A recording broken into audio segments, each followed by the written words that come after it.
Direito à guerra. Pessoal, o conceito jus ad bellum acabou se transformando ao longo do tempo para o jus in bellum, ou seja, o famoso direito à guerra cedeu lugar ao chamado direito na guerra.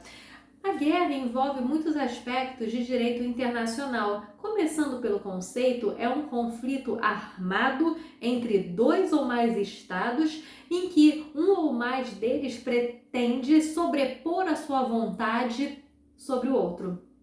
A guerra é um ato ilícito internacional, só pode vir a ser declarada se houver previamente um ataque armado ao país. E aí, no caso, a gente estaria diante da guerra por legítima defesa. Isso é possível. Entretanto, até a Organização das Nações Unidas, por meio do Conselho de Segurança, se manifestar sobre esse assunto. Quando o Conselho de Segurança se manifesta, esse direito à guerra já vai cessar, porque o Conselho de Segurança vai tomar alguma medida para cessar aquele conflito. Pois bem, a guerra, ela atualmente precisa, tá? O ideal é que haja uma declaração de guerra. Por mais que se entenda que, na verdade, essa declaração de guerra poderia vir a ser considerada como uma agressão, acaba que tem alguns benefícios. Ou seja, a declaração de guerra é o meio ideal para se iniciar uma guerra, porque a partir dessa declaração de guerra, a administração pública, poder legislativo, executivo e judiciário saberão exatamente quando essa guerra começou e quando o país entrou em um estado diferenciado, em um estado de exceção. Nesse ponto, a declaração de guerra, por alguns países, pode ser considerada assim como uma ameaça de agressão. Por isso que muitos países pensam se realmente devem declarar a guerra ou não. Pois bem, essa prática era muito comum na Primeira Guerra Mundial, em que houve mais de 50 declarações de guerra. A prática diminuiu a partir da Segunda Guerra Mundial, quando já caiu a quantidade de declarações de guerra. Na Primeira Guerra era muito mais corriqueiro. Pois bem, a declaração de guerra é um ato unilateral do Estado, dizendo que a partir daquele momento aqueles países envolvidos estarão em guerra, cessando relações diplomáticas por motivos óbvios, né? Porque a relação diplomática pressupõe uma certa amizade, algo que é incompatível com a guerra. Pois bem, nesse caso,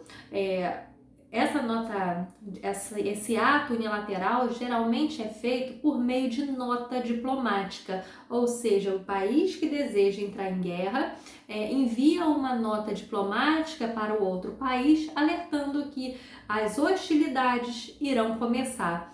Isso é importante e vai diferenciar a guerra do terrorismo, por exemplo, porque o terrorismo tem como característica principal pegar as pessoas de surpresa, ou seja, do nada você é surpreendido com um ataque terrorista, seja um ônibus explodindo, algo muito negativo, um homem-bomba acontecendo. Pois bem, a guerra, o ideal é que na guerra não haja esse elemento surpresa, tá? O ataque traiçoeiro não é uma característica da guerra, mas sim do terrorismo.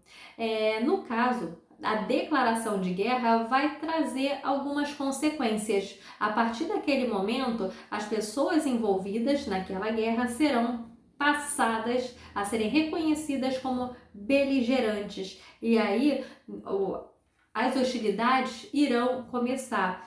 Dentro desse estado de beligerância, a gente vai ter os combatentes e os não combatentes. Combatentes são aqueles que estão pegando nas armas exatamente, que estão lutando. Não combatente vai fazer parte da guerra, normalmente como médico, como sanitarista. Então, primeiro efeito da declaração de guerra, transformar as pessoas daqueles países em beligerantes, ou melhor, vai declarar um estado de beligerância entre aqueles países, melhor dizendo. Segundo aspecto da declaração de guerra. A declaração de guerra vai ter o condão de suspender tratados multilaterais nos quais aqueles países envolvidos estão e vai extinguir os tratados bilaterais entre os países, com exceção de alguns poucos. Exemplo, tratados reais não são afetados pela guerra, ainda que seja um tratado bilateral. Em outras palavras, a declaração de guerra vai ter o condão de suspender, o tratado internacional multilateral. Ele vai permanecer em vigor entre os países que não estão na guerra, mas suspensos entre aqueles países específicos. No tocante aos tratados bilaterais, são extintos, principalmente os tratados relacionados à aliança militar. Entretanto, tratados reais permanecem. No tocante aos nacionais dos estados, em relação ao nacional dos estados beligerantes, eles não podem ser feitos de refém e nem transformados em prisioneiros de guerra. Os nacionais do estado com o qual está havendo uma guerra, Imagine que Brasil e Peru estão em guerra. O que aconteceria com os peruanos aqui no Brasil, por exemplo? Nesse caso, eles não poderiam ser considerados reféns e nem prisioneiros de guerra, mas é possível que o Brasil venha a expulsar esses peruanos, por exemplo, para eles retornarem ao seu país. Deve dar um prazo para que eles retornem, que, se não for cumprido, pode vir a ser transformado em um pedido de expulsão, a fim de retirar esses nacionais para o seu país, Então, nesse ponto, também destaca-se, depois que inicia a guerra, vai começar a hostilidade entre ambos os países. E depois disso, até que uma parte, um dos países consiga sobrepor a sua vontade em relação a outro país, algumas coisas podem vir a acontecer. Exemplo, tem um chamado armistício. Nesse ponto, o que seria isso? É uma pausa, Armistício não é o fim da guerra, é uma pausa para, por exemplo, retirar feridos, enterrar mortos.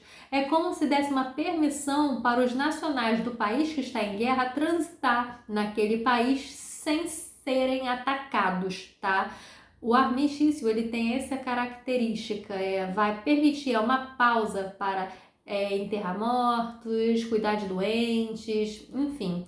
E não é obrigatório para que haja o fim da guerra. O fim da guerra é celebrado por meio, geralmente, de um tratado de paz. Nesse tratado de paz, pode haver previsões relacionadas a quê? Algo relacionado a eventuais indenizações que um Estado pode se propor a pagar ao outro em virtude dos danos provocados pela guerra. Pode trazer algum outro acordo oriundo disso, Ou seja, acordos em geral, indenizações, tem o condão de restaurar as relações diplomáticas entre os estados envolvidos na guerra.